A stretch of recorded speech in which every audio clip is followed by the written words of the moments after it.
You will not believe this. An athlete in America can run for 5 days straight. No sleep, no bed, no nap, just feet, breath, road. Most people say this is a lie. Most people laugh. But listen, the story is real. The story is strange, and parts of it are true in ways you do not expect. They call him the 5-day runner.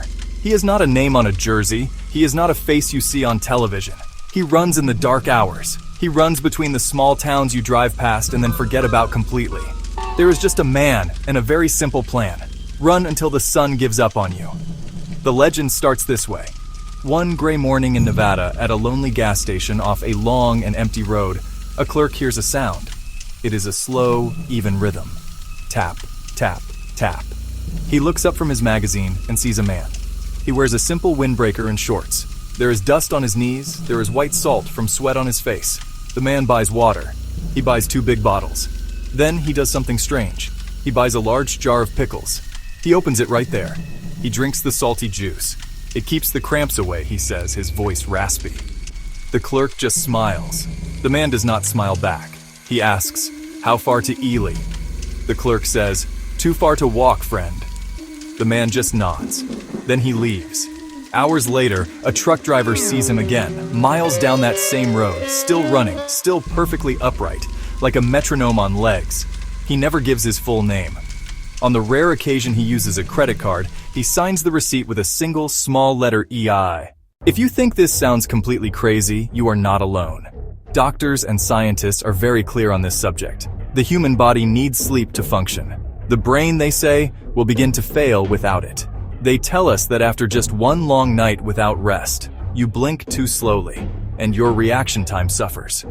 After 2 nights, your mind starts to play tricks. You might see things that are not there. After 3 nights, your body can feel like it is floating, disconnected from the ground. After 4 nights, the air itself seems to bend. Words slip from your memory. At 5 nights, most people cannot count to 10 without making a simple mistake. It is a biological certainty, or so we thought. So how can this one athlete do it? How can he defy this fundamental rule of human biology? This is where the story turns away from shock and toward a quiet, almost hidden truth. It is not magic. It is not a superpower from a comic book. It is something very different. It is something small and incredibly simple. It is a practice that looks like nothing special at all, but it means everything. He has not broken the rules of the body. He has simply found a loophole that no one else thought to look for. He has learned to walk a tightrope on the very edge of consciousness. He trains his body to be boring. Yes, you read that correctly. Boring. He trains his days to be almost exactly the same. He uses the road itself to stay awake.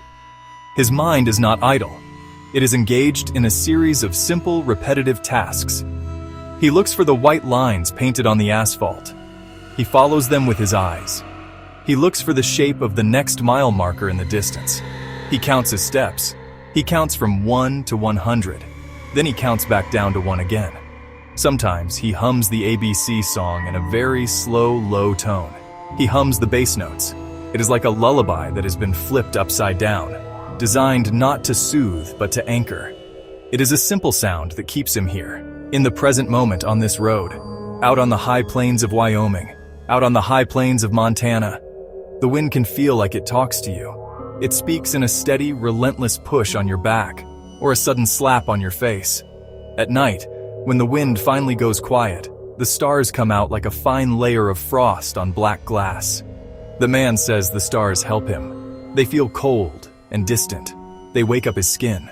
When his route takes him through a city, he runs under the orange glow of street lamps, through the lingering smell of late-night pizza, and fresh rain on hot pavement. A woman in Kansas, driving home late one night, became fascinated by this steady figure on the roadside. She decided to follow him in her car for 2 hours. Her teenage son, sitting in the passenger seat, filmed short clips on his phone. In one of those shaky clips, you can see the runner's hands. They look loose and almost childlike, swinging gently by his side. In another clip, his eyes look strangely wet and bright under the car's headlights. He is seen waving at a herd of cows standing by a fence. He thanks a road crew working under bright lights. He carefully steps over a dead snake on the road as if it were just a rug in a hallway. Are you a superhero? No, I'm just a person who keeps going. This is the central point. He does not fight against sleep. He does not wage a war against his own body. He simply walks around it. He finds hundreds of tiny, ingenious ways to rest while he stays awake. He will put a small, smooth pebble in the palm of his left hand at night. When his focus wavers and his hand starts to relax, the pebble slips. The sensation is enough to jolt him. He squeezes the stone. He wakes up again. He chews on fresh mint leaves, the sharp flavor a small shock to his system. Some people say this is all impossible. They demand hard proof. They want to see a continuous live stream. They want a support team with doctors and scientists. They want him in a lab, hooked up to machines. But the 5-day runner does not want a stage. He says that crowds make him tired. He once wrote in a note that applause is loud sleep. Still, a few small, informal tests do exist. A curious college coach in Utah once set up a video camera on a tripod at a highway pullout. He left it recording for 6 hours through the night. The footage is raw and unedited. The runner passes the camera's view 3 times as he runs a long out-and-back section of the road. There are no cuts. There are no edits. His pace never breaks. It is eerily consistent.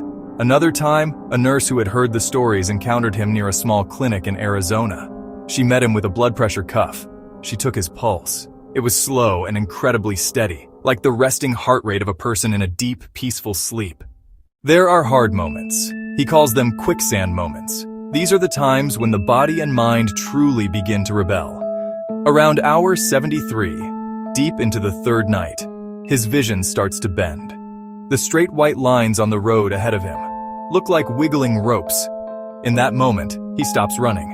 He kneels down. He feels the asphalt with his bare palm. It is flat. It is rough. It is real. He trusts his sense of touch over his sense of sight. He stands up. He runs on. The simple act of grounding himself pulls him back from the edge of hallucination. At around hour 88, his mind manufactures a companion. He sees a friendly dog that is not there. It trots alongside him. Why does he do this at all? When asked, he gives a 4-word answer. I like to learn. Learn what? The true shape of the wind, the specific smell of every single dawn, how to be small and free at the exact same time, how to look his own fear in the eye and tell it, not now. His run is a moving classroom. The subjects, fundamental forces of nature. The subjects, the human spirit. Is there any real science here? There is some. It is a simple science. Human bodies can move at a slow pace for a very long time if they are kept cool. And if they are consistently fed and hydrated. Minds can drift toward the edge of sanity but not drown completely, if they are given small, manageable tasks to focus on. 4 steps in, 4 steps out. Count to 100. Chew, swallow, step. Section 9. The final chilling twist.